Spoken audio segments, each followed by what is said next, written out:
नमस्कार, news 24 first express में आप सभी का बहुत बहुत स्वागत है। मैं हूं आपके साथ दीपिका। तो चलिए बढ़ते हैं कुछ खास खबरों की ओर। राष्ट्रव्यापी हड़ताल के तहत देश में तमाम बैंक कर्मी अपनी कई मांगों को लेकर 2 दिवसीय हड़ताल पर बैठ गई हैं।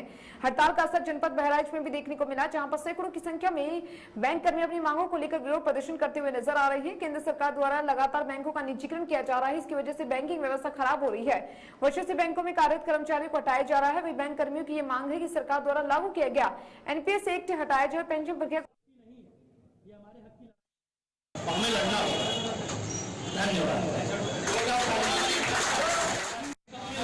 जय जय मुर्दाबाद, जय जय मुर्दाबाद, ये सब मिल गया। वो सोच रहे हैं हम पेंशन लेके बैठ जाए,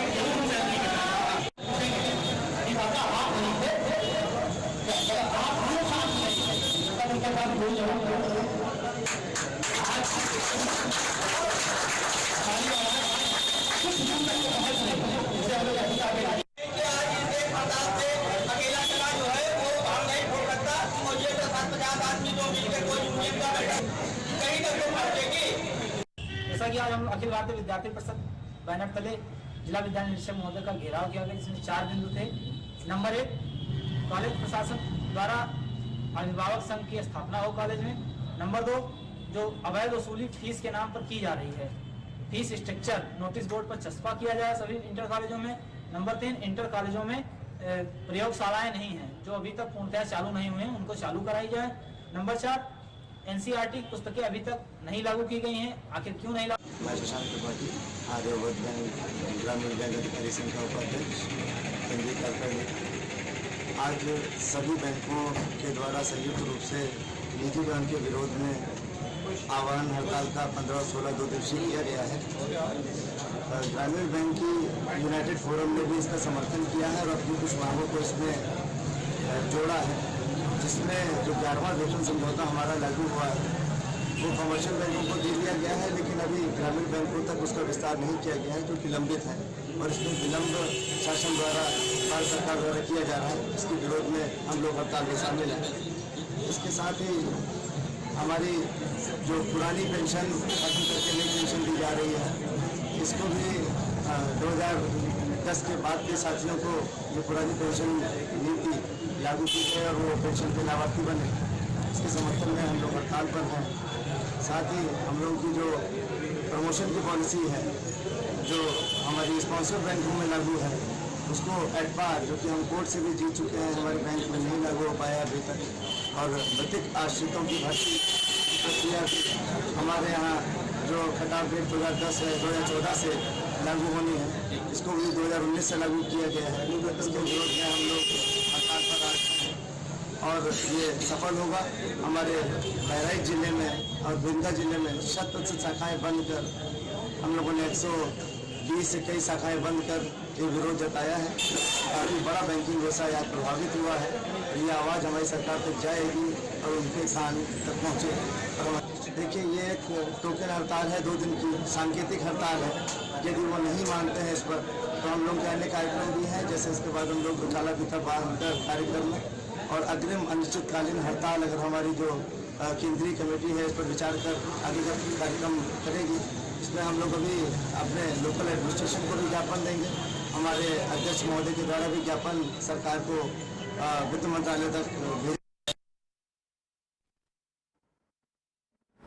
बिहार से बिन्नों के प्रांगण में आंगनबाड़ी कार्यकर्ताओं का क्षमता संवर्धन व अभिमुखीकरण के हेतु 4 दिवसीय प्रशिक्षण के कार्यक्रम का शुभारंभ आज 3 सोमवार को खंड शिक्षा अधिकारी बिन्नों अविनाश कुमार राय एवं प्रभारी सीडीपीओ आशा खरवार द्वारा मां सरस्वती के चित्र पर माल्यार्पण कर दीप प्रज्वलित कर किया गया। इसके साथ ही खंड शिक्षा अधिकारी अविनाश कुमार राय द्वारा बताया गया कि नई शिक्षा नीति के अंतर्गत आंगनबाड़ी केंद्रों के प्राथमिक विद्यालय से जोड़ दिया गया है, जिसमें प्री प्राइमरी एवं कक्षा 1 और 2 को मुख्य रूप से आंगनबाड़ी कार्यकर्ताओं को देखना है। प्रशिक्षण के दौरान प्रथम चरण में कुल 100 कार्यकर्ताओं ने प्रतिभाग किया। इस अवसर पर उच्च प्राथमिक विद्यालय के प्रधानाध्यापक रामजी विश्वकर्मा, वीरेंद्र सिंह यादव, सबीउल हसन, उर्मिला चौहान, चिंता चौहान, चिंता देवी, गीता भारती, अनिता चौहान आदि आंगनबाड़ी कार्यकर्ता उपस्थित थे। इस कार्यक्रम का अनुश्रवण डाइट गाजीपुर के प्रवक्ता हरिओम प्रताप यादव द्वारा किया गया। डाइट प्रवक्ता हरिओम प्रताप यादव ने कहा कि प्रशिक्षण में सिखाई गई विभिन्न गतिविधियां एवं विधाओं के माध्यम से बच्चों को खेल खेल में शिक्षा देने के लिए जिस तरीके प्रशिक्षण में बताए गए हैं उसे अपना कर आंगनबाड़ी से जुड़े भविष्य का संवार सकती है।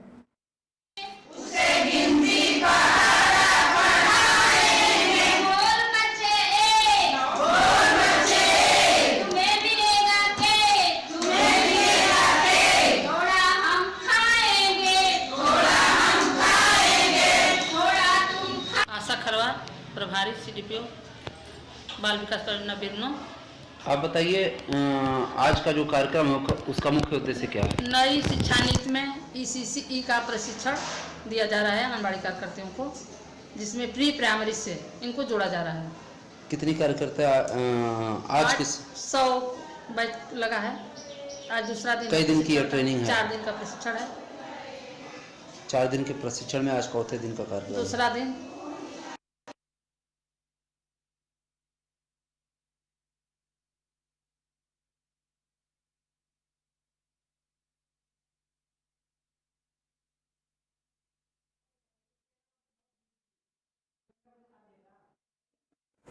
बुंदेलखंड के जालौन जिले के नदी गांव पशु चिकित्सालय में तैनात पशु चिकित्सा अधिकारी डॉक्टर SK सचान ने गोवंशों के लिए एक नई खोज की है, जिसमें कि सरकार द्वारा निर्धारित किए गए पशुपालकों को प्रति गोवंश 30 रुपए प्रतिदिन के सामान्य खर्च पर एक पशु के लिए पूरे दिन की भरपूर खुराक उपलब्ध होगी। जी हां, हम बात कर रहे हैं खोज नेपियर घास कीजों की, जो मूल्य रूप से थाईलैंड में पैदा होती है, जिसे जनपद जालौन में पशु चिकित्सा अधिकारी डॉक्टर SK सचान के संरक्षण में उगाया जा रहा है। इस घास को उगाने में एक एकड़ में लगातार लगभग 40,000 रुपए तक आती है और 6 साल तक लगातार प्रतिवर्ष 5-4 बार कटिंग की जाती है, जिसमें हर बार लगभग 1000 कुंटल घास होती है। यानी कि कुल मिलाकर 6 सालों में 1 एकड़ भूमि में करीब 30,000 कुंटल घास पैदा होती है, जिसकी अनुमानित कीमत करीब 30 लाख रुपए होती है। साथ ही डॉक्टर SK सचान की अगर माने तो इस नेपियर चारों को विश्व भर में पशु का सर्वश्रेष्ठ चारा माना गया है। ये खेत आपका जी, और इसमें ये नेपियर घास आपने जो उगाई है, इसकी प्रेरणा आपको कहाँ से मिली? डॉक्टर सचान से। डॉक्टर सचान से। तो इसको उगाने में 1 एकड़ में लगभग कितनी लागत आई है? 1 एकड़ में लगभग 40-42 की 40-42 हजार की लागत आई है। अच्छा, इसकी कटिंग का क्या है? कैसे एक साल में कितनी कटिंग होती है इसमें? एक साल में 5 कटिंग होती 5 कटिंग होती है। और लगातार कितने सालों तक कटिंग होगी इसमें? 6 साल तक। 6 साल तक। तो लगभग कितने कुंटल इसमें ये चारा मान के चल रहे हैं आप एक साल में? एक साल में लगभग ऐसा ही है 5,000 कुंटल। तो लगभग 40,000 रुपए लागत होने के बाद साल भर में 5 लाख के आसपास। 5 लाख। और 6 साल तक इसको लगातार काटा जाएगा। तो कहीं ना कहीं किसानों की आमदनी 70 गुना तक बढ़ने वाली है। अब देखो, हम इसका प्रयोग कर रहे हैं, हो सकता है बढ़ेगी। बढ़ेगी क्यों नहीं। तो आप यहाँ के किसानों के लिए क्या संदेश देंगे आप? हम तो किसानों को यही संदेश दे रहे हैं, हम जो कर रहे हैं नेपियर घास की, तो सब लोग करें, इसका लाभ भी ले जो हम ले रहे हैं, जो डॉक्टर सचान ने बताया मुझे। धन्यवाद। आपका नाम क्या है? मैं हूँ डॉक्टर SK सचान, पशु चिकित्सा अधिकारी नदी गाँव। अच्छा, ये जो पीछे आप घास बता रहे हैं, ये क्या है, इसकी विशेषता है, बताया जरा इस बारे में। ये नेपियर घास है, थाईलैंड से आयात की गई ये ब्रीड है, जो यहाँ पर बोई गई है। और ये इसको नेपियर को बर्ड की सबसे नंबर 1 सुपर क्लास पोषक तत्वों के मामले में घास को माना गया। मुझे इसका हरा चारा बर्ड में सर्वश्रेष्ठ होता है। इसको यहाँ पर उगाया गया है, और इसको उगाने के बाद हमारा मुख्य उद्देश्य है, जो हमारा गौवंश संरक्षित है बेसहारा गौवंश गौशालाओं में, उनको 30 रुपए की लागत पर, जो सरकार के 30 रुपए प्रतिदिन प्रति गौवंश दिया जा रहा है, उसी लागत पर उनको चारा भरपेट उपलब्ध कराना, इस मकसद से इसको यहाँ पर महतवानी गांव में उगाया गया है। और इसमें हमारी प्रेरणा से यहाँ के प्रधान जी अनिल कुमार जी हैं। अच्छा, इससे घास को उगाने में 1 एकड़ में लगभग कितनी लागत आती है? 1 एकड़ में लागत वही 40-42 हजार आती है।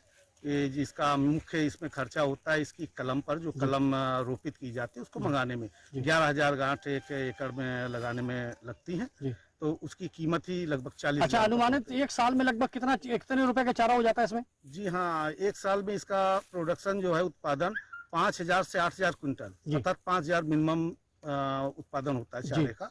साल में इसमें 5 कटिंग होती है, 2-2 महीने पर, और जाड़े की ऋतु में 3 महीने पर, कुल 5 कटिंग, और प्रत्येक कटिंग में औसतन 1,000 कुंटल उत्पादन हो जाता है। तो लगभग 6 सालों तक इसको लगातार काटा जी जाए। हाँ, इसको एक बार लगाने के बाद 6 साल तक इसकी कटिंग ली जाती है। 6 साल बाद इसको नष्ट कर सकते हैं और इन 6 सालों में लगभग 5,000 के हिसाब से देखें तो 30,000 क्विंटल उत्पादन हो जाएगा। और इसमें जो उत्पादक है उसको आमदनी की यदि उसको बात करें जी, तो ये चारा खड़ी फसल में 100 रुपए प्रति क्विंटल के हिसाब से खरीद लिया जाता है। इसके बाद गौशालाओं में पहुंचाया जाएगा। तो इस तरीके से 100 रुपए प्रति क्विंटल के हिसाब से चले तो साल भर में मिनिमम 5,000 क्विंटल यानी 5 लाख रुपया हो जाएगी। और 6 साल में तो बहुत होता है, 30 लाख होता है इसकी कम लागत पर। मतलब कहीं ना कहीं 40,000 रुपए की लागत से 6 साल में लगभग 30 लाख रुपए तक वो पैदा कर सकता है। जी हाँ। और इसमें बाकी बाद में एक बार बोने के बाद लगाने के बाद कोई खर्च नहीं। सबसे बड़ी चीज है जो खर्च हुआ आपका पहले हुआ, इसके बाद खर्च नहीं हुआ। पानी। नमस्कार, इस वक्त हम खड़े हैं जनपद जालौन के महतवानी गांव में। यहाँ पर कृषि क्रांति को लेकर एक नई खोज की गई है।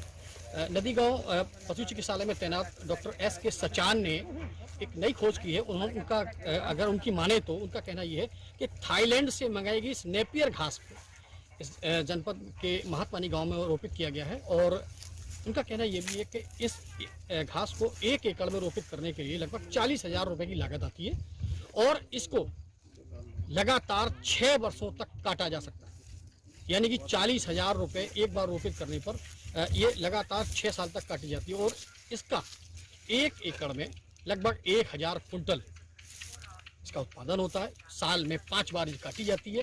यानी कि आप मान के चले कि लगभग जो है 5,000 कुंटल ये घास 1 साल में होती है। 6 सालों में 30,000 कुंटल, लगभग 30 लाख रुपए तक इसकी जो वैल्यूएशन है वो हो सकती है। यानी कि कहीं ना कहीं बुंदेलखंड के इस सूखे बुंदेलखंड में किसानों के लिए नई कृषि क्रांति है।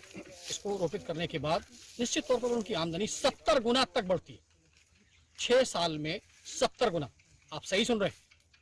40,000 रुपए की लागत का निवेश करने के बाद 6 साल तक लगातार कटिंग होगी इसकी। और साथ ही एक सबसे बड़ी बात और इस घास की एक खासियत है कि इस घास को, इस नेपियर घास को वर्ल्ड की सबसे पोषक घास कहा गया है।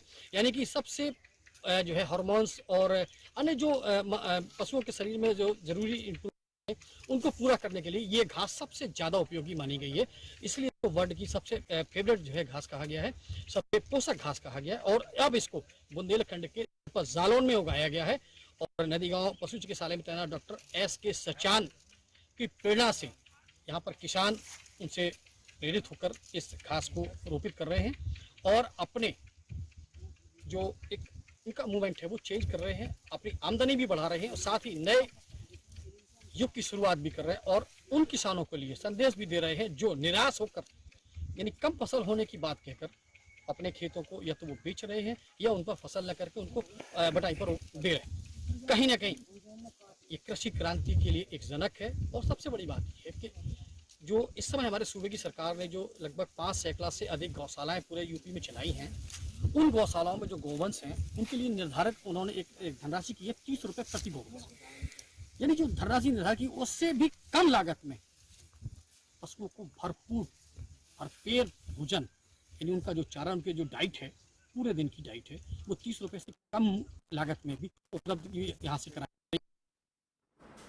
सहारनपुर के ट्रेड फेयर में धारा 144 व कोविड प्रोटोकॉल की जमकर धज्जियां उड़ाई जा रही है, जिसमें हजारों की तादाद में लोग बिना सोशल डिस्टेंसिंग और बिना मास्क के घूम रहे थे।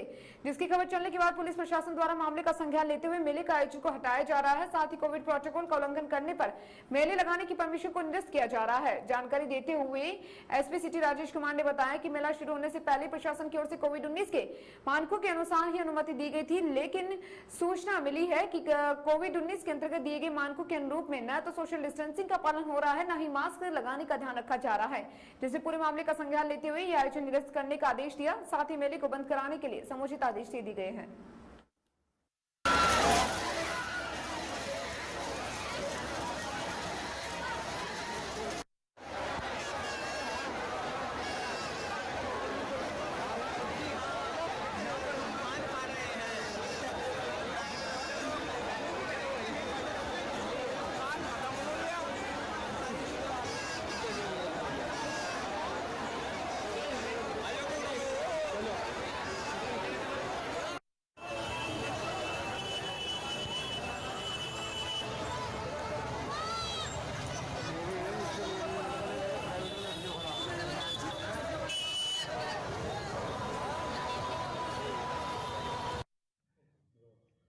मेला भराया जा रहा है जिसमें लॉकडाउन का पूरी तरह से उल्लंघन किया जा रहा है। धारा 144 5 अप्रैल तक लगी हुई है, उसका भी खुला उल्लंघन क्या है?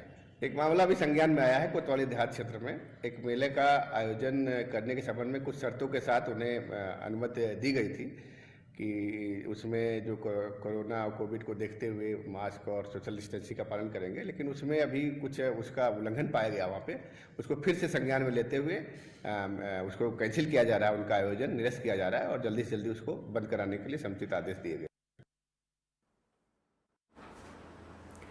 राष्ट्रीय जनता दल नेताओं के द्वारा 24 मार्च को प्रखंड मुख्यालय पर बढ़ती महंगाई के विरोध में किया जाएगा धरना प्रदर्शन। आपको बताते चले कि समस्तीपुर जिला अंतर्गत सिंधिया राष्ट्रीय जनता दल प्रखंड अध्यक्ष किसान प्रकोष्ठ के पवन कुमार यादव ने धरना कार्यक्रम संबोधित कर सूचना पत्र प्रखंड विकास अधिकारी मनरेगा कुमारी के नाम सौंपा है। इसके साथ ही राजद प्रखंड अध्यक्ष पवन कुमार यादव ने अपने व्यक्तित्व में कहा कि केंद्र सरकार द्वारा बनाए गए किसान विरोधी कानून, रसोई गैस मूल्य वृद्धि, पेट्रोल डीजल की बढ़ती महंगाई, बेरोजगारी इत्यादि के विरुद्ध एक दिवसीय कार्यक्रम प्रखंड मुख्यालय परिसर में किया जाएगा। और जो है गैस सिलेंडर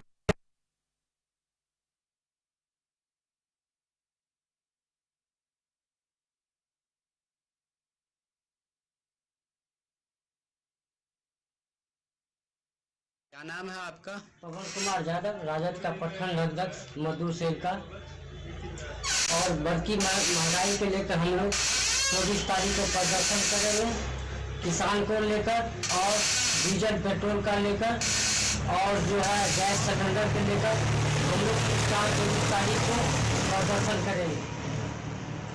दूसरी बात, आप लोग जानते होंगे कि महंगाई इतनी बढ़ चुकी है बीजेपी के राज में, जो हर जगह लोगों को घूस देना पड़ता है। जो सरकारी अफसर जो होते हैं उनको वेतन करीब 30 से 40 हज़ार वेतन मिलता है और उनके पास आप चले जाइएगा आधार कार्ड बनाने के लिए या पैन कार्ड किसी चीज़ बनाने के लिए, तो आपको वो कम से कम 200 रुपया घूस लेगा। क्योंकि सबसे बड़ा, अगर हमसे पूछा जाए तो सबसे बड़ा भ्रष्टाचार है वो बीजेपी का राज में। जो क्या नाम है आपका? मजदूर सेल का प्रखंड अध्यक्ष पवन कुमार यादव, सिंधिया प्रखंड। दोस्तों, हम कहना चाहते हैं महंगाई के लेकर जो सबसे बड़ा अगर महंगाई है तो बीजेपी का राज में है। हमें उस चीज का याद है जो सुरती रानियों ने गैस जब महंगा हो गया था तो कांग्रेस की केंद्र में सरकार थी। जब केंद्र में सरकार कांग्रेस की थी तो उन्होंने रोड पर प्रदर्शन करने का काम किया था और सरकार को कहने का काम किया था कि गैस आप सस्ता करने का काम कीजिए। और उसी समय में जब मोदी जी मुख्यमंत्री थे तो गैस के विषय में, पेट्रोल के विषय में उन्होंने केंद्र सरकार पर निशाना साध कर कहा था कि ये सरकार जो है बहुत महंगाई कराने का काम करते हैं। आज आप एक बात जान लीजिए, जो सबसे अगर ज्यादा महंगाई है वो है बीजेपी का राज में, और सबसे बड़ा अगर भ्रष्टाचार है तो वो है बीजेपी का राज में। और मैं आपको बता देना चाहता हूँ दोस्तों, अगर सबसे बड़ी, चाहे आप आधार कार्ड बनाना जाता हो या वो पोस्ट ऑफिस में जाओ या वो ब्लॉक में जाओ, अगर आप ब्लॉक में जाते हैं तो अगर 100 रुपया घूस देते हैं तो आपको तुरंत वो काम करा देगा। अगर आप पैसा नहीं देते तो उसका काम नहीं होगा। पर्सनल आप आ जाइए पोस्ट ऑफिस में, हर व्यक्ति से 200 रुपया लिया जाता है उनका आधार कार्ड बनाने के लिए। और उसके बाद जब आप पैसा दे देते हैं तभी काम होता है। उनको, उस अधिकारी सबको अगर वेतन नहीं ज्यादा तो 40,000 30,000 से कम वेतन नहीं होता है। उसके बाद वो क्या करते हैं, अगर किसी युवा को काम बन जाते हैं उनको दस्तखत कराना पड़ता है ब्लॉक के किसी पदाधिकारी से, तो जब तक वो पैसा नहीं लेते हैं तब तक वो दस्तखत नहीं करता है। दूसरी बात, जो आप ये चीज को मान लीजिए कि सबसे बड़ा ये सरकार जो मोदी जी कहते हैं काले कानून जो बनाने का काम किए उन्होंने, सबसे घटिया काम करते हैं तो वो मोदी सरकार में होता है। जो इतनी महंगाई को, मैंने एक वीडियो देखा था जिस वीडियो में उस ट्रेन पर लिखा हुआ था अंबानी एक्सप्रेस, यानी कि मान लीजिए सब निजीकरण करने के लिए वो जा रहा है। और मैं आपको ये भी बता दूं कि सबसे पहले जबकि हर चीज में आपको घूस लगेगा। जो व्यक्तिगत मान लीजिए आपको जो दारू बेचते हैं या कोई चीज बेचता है उनको तो नहीं कार्रवाई करी जाती है, और जो बेगुनाह होता है उस पर कार्रवाई की जाती है। सबसे पहले मैं बता दूं। और दूसरी बात, जो या वो मनरेगा हो या किसी भी हो, किसान या मजदूर